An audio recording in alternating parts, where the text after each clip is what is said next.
SoundCartel. Okay, think about one or two people you most admire. What qualities or characteristics of theirs stand out for you? Now, let's see how they compare to a recent survey and if any of them surprise you as well. From SoundCartel, I'm Nicole Goodman, and this is Business Essentials Daily.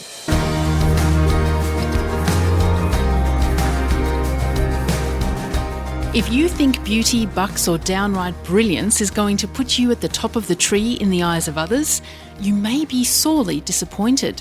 If you listen to Colin Pearce, veteran advisor in sales and customer service, star maker and all-around storyteller in business. You see, Colin had his own views about the characteristics of the people we most look up to, and ever sceptical about the corporate ideal of success and what drives good business, he was keen to find out if his thoughts were shared by others. So he asked. He surveyed hundreds of people associated with his workshops and seminars, asking them to list the top 10 qualities of the people they most admired. And Colin has now gone one step further, to look back in history at famous people who represented such traits, nominating his own heroes for Heather Dawson. Don't forget, he says, there are lessons in all of this for everyone in business. As for the survey itself, did the responses he received surprise him? Absolutely astounded me.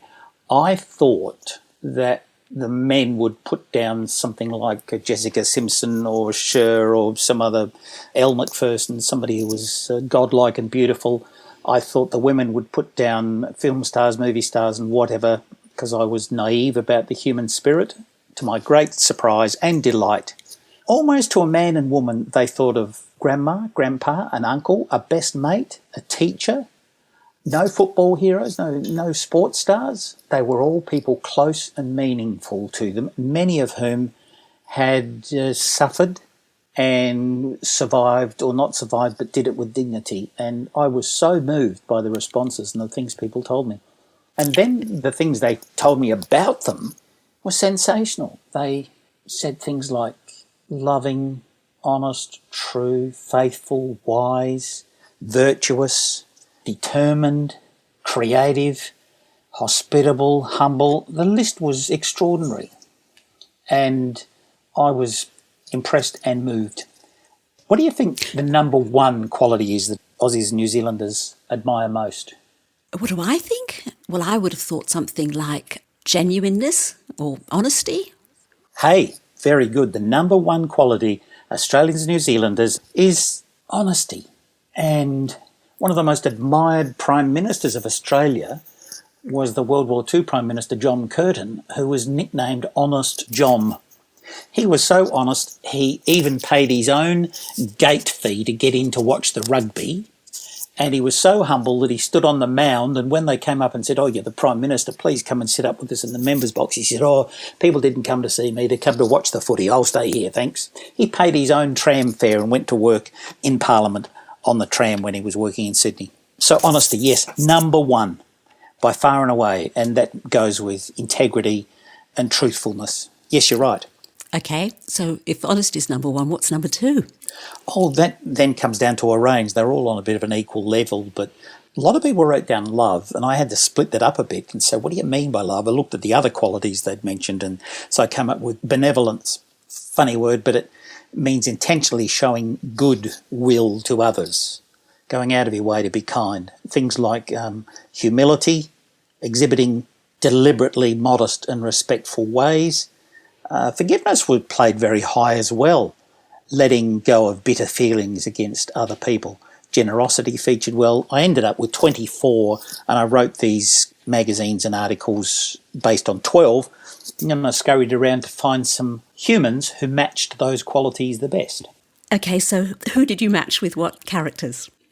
Well, I had to have a flagship person, and that was Don Bradman. He was the man of great character, humble as all get out, generous to a T. The thousands of bats and letters he signed were incredible. Honest and fair dinkum, warm sense of humour. You know, the famous interview where Ray Martin asked him how he'd go against today's fast bowlers. And he said, I could probably average about, I forget what it was, 78 or something. And He said, "Oh, that's a bit humble." He says, "Well, I am 92." So that lovely self-deprecating warmth of humour, generosity, kindness and wisdom and steadfastness, they were all strong character qualities. So I gave him the flagship issue. For courage, I chose the New Zealand flyer, the aviator Jean Batten. If you go to the Auckland airport, there's a statue of her, and she was a gorgeous femme fatale type person, but she was also called the daughter of the skies. She was the first to fly across the world from one place to the other, and whenever her plane crashed, she'd find another boyfriend, a lot of money, and get another plane. So perhaps she didn't have all the character qualities, but she did have courage. She was a wonder. For compassion, I said that would be Sir Edward Weary Dunlop of the World War II prison camp fame from Changi Prison. For loyalty, Sir Edmund Hillary. For joyfulness, none other than John Simpson Kirkpatrick, the famous Simpson and his donkey man. And you'd say, maybe that was courage. And I said, no, he was a nutcase. He was just so joyful the whole time, full of vim and vigour. Well, you could also call him determined, but you've got somebody else on the list for determination. I have. That would be Sir Douglas Mawson, the man who trekked across the South Pole. One friend died in a crevasse. The other friend died from vitamin A poison because they ate their dogs, which were Greenland Huskies, full of vitamin A in their livers. And that killed that friend. And he arrived back to headquarters at what is now Mawson Base, and just in time to see the ships sailing over the horizon. So he had to winter there another time. I guess this is my favourite. I'm not a Catholic. Never was a Catholic. My dad was a Catholic, as we used to say in our neighbourhood. But this gorgeous lady, Mary MacKillop, St. Mary MacKillop now, she was a rascal, a scallywag of a lass, but she was so forgiving. When she offended the local bishop who was losing his marbles, he excommunicated her. And people were in a great cry in Adelaide newspapers. How could this happen to the gorgeous Mary MacKillop, sister, founder of the Josephites? She said, the bishop is not well, and we need to pray for him. And then finally it all came good. Carefulness. Yes, that's on the list. William Hudson, Sir William Hudson, the man who engineered the Snowy Mountain scheme. And benevolence. Gorgeous little Edith Cowan. She's on the back of the $50 note. And I left out one. He's my very favourite. And that would be David Unapon. Uncle David, as they call him at Rauken, the Aboriginal man who was such a creative genius. Read about him. He's a wonderful little fella. Well, funnily enough, though, Colin, you don't seem to have anybody on your list that has shows signs of ambition, drive, that sort of thing. Never got a mention in any of the surveys.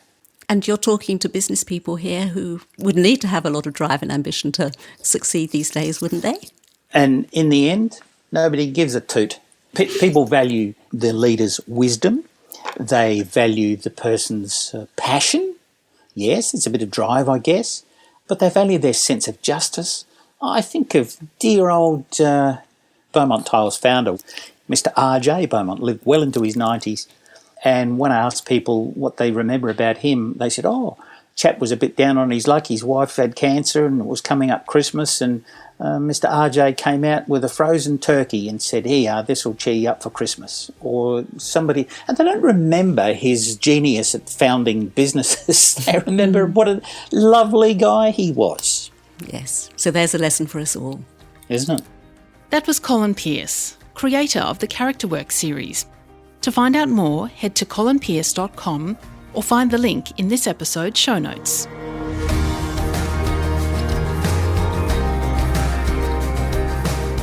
This episode of Business Essentials Daily is produced by the team at SoundCartel.